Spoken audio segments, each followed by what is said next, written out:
Olá, amigos do programa Luiz Ribeiro. Vamos aos principais destaques do programa. Aqui na tela da internet, você já tem aí a imagem da Câmara dos Vereadores aqui do Rio de Janeiro.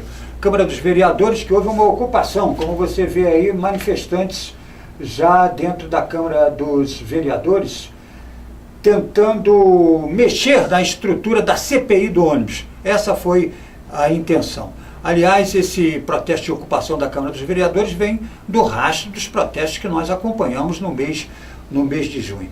E eles querem mudança, né, na presidência da CPI dos ônibus. Queria falar uma coisa aqui em relação a esse tema da ocupação. É justo que o povo mexa na estrutura das câmaras legislativas.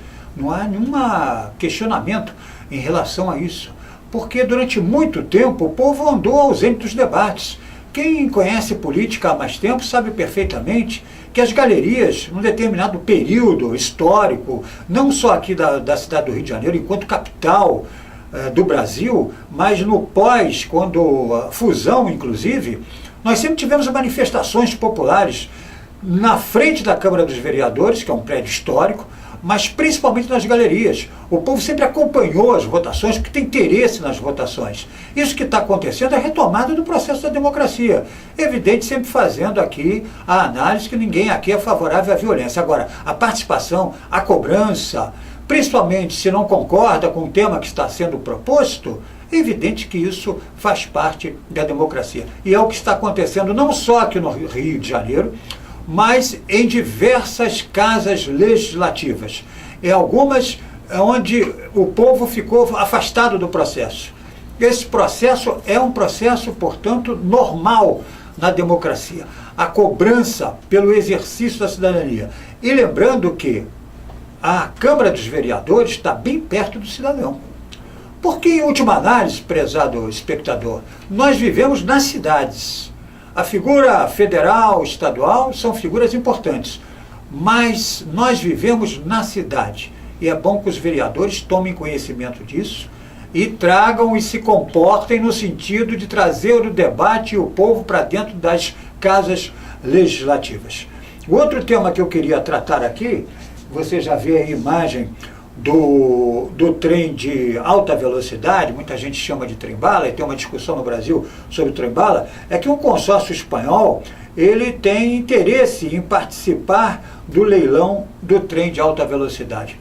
Eu estou trazendo esse tema do interesse espanhol e possivelmente de empresas também de outros países no leilão, para dizer o seguinte: eu acho que o trem-bala, o trem de alta velocidade no Brasil, que vai ligar a cidade do Rio de Janeiro, a São Paulo e a Campinas, é um bom negócio para o Brasil.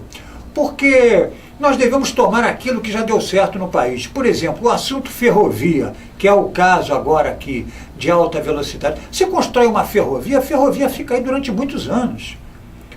Agora, quando se trata de aeroporto, você está sempre fazendo obras.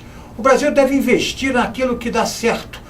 O trem, seja para carga, seja para transporte de passageiros, nesse caso, trem de alta velocidade, deve entrar na agenda do Brasil. Saiu lá em 1950. Em 1950 saiu da nossa agenda.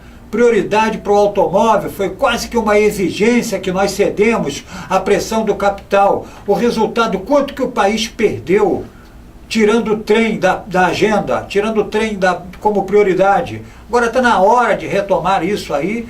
Eu acho que o trem de alta velocidade que vai ligar Rio, São Paulo a Campinas é um bom projeto. Vamos aguardar os próximos passos desse tema aí. E para fechar, o caso do menino Marcelo Pesseguini, 13 anos. Você vê a foto do menino aí ao lado do pai. Ele é suspeito de matar a família e depois de cometer suicídio após voltar da escola, de ter saído com o carro, assistido aula e depois que voltou para casa encontrou os corpos. Esse talvez seja o principal ponto da polícia. A família não deixaria que ele passasse a noite fora de casa, a madrugada fora de casa, porque colocaria inclusive o aparato policial atrás dele. Então, se ninguém foi atrás dele, segundo a polícia, é porque ele, de fato, é o autor dos homicídios e depois cometeu o suicídio. Eu queria dizer que isso tem uma repercussão não só nacional, mas internacional.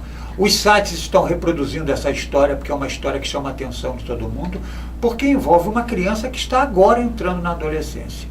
Mas, olha, a polícia está apontando o menino. Eu queria sair do menino, queria entrar numa discussão aqui em tese, que é a seguinte: é possível que uma criança cometa, assim, um crime. Nós temos na literatura policial diversos casos. Choca quem está em casa agora ouvindo: eu vou olhar para o meu filho, vou ver ali um potencial assassino? Claro que não. Mas uma coisa é certa, é isso que eu queria tratar com vocês aqui. Nesse caso aí específico, o menino estava cercado de um ambiente, se não de violência, de estímulo à arma. Nós não podemos aqui estimular nossas crianças. Nós temos que educar as nossas crianças.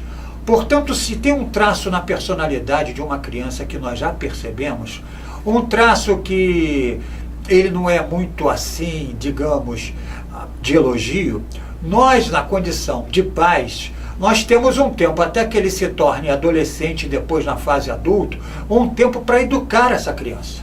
Esse é o nosso papel de educadores, não só os pais, como também a escola. E não estimular, de repente, um traço. Talvez tenha acontecido com isso e com outras crianças. A ideia da arma, de videogame, no caso, a própria família, desculpar, ensinou a criança a atirar, a mãe ensinou a criança a dirigir e ele não pode dirigir, né? Ele não tem direito à carta de habilitação, portanto ele não podia dirigir. Essa ideia de colocar para as crianças esse ambiente de violência é muito perigoso. Então, só para encerrar aqui o meu comentário, ninguém vai olhar para o filho com medo que ali tenha um potencial assassino dentro de casa. Mas não podemos ignorar que, quando tem uma criança que é prodígio, a sociedade bate palma. Um menino que aos 5 anos toca piano, que tem uma inteligência muito apurada, nós ficamos felizes. Mas devemos olhar também que tem crianças que têm traços um pouco obscuros e que a educação vai ajudar nesse processo. É isso que eu chamo a atenção. Prestar atenção nos traços e educar nossas crianças.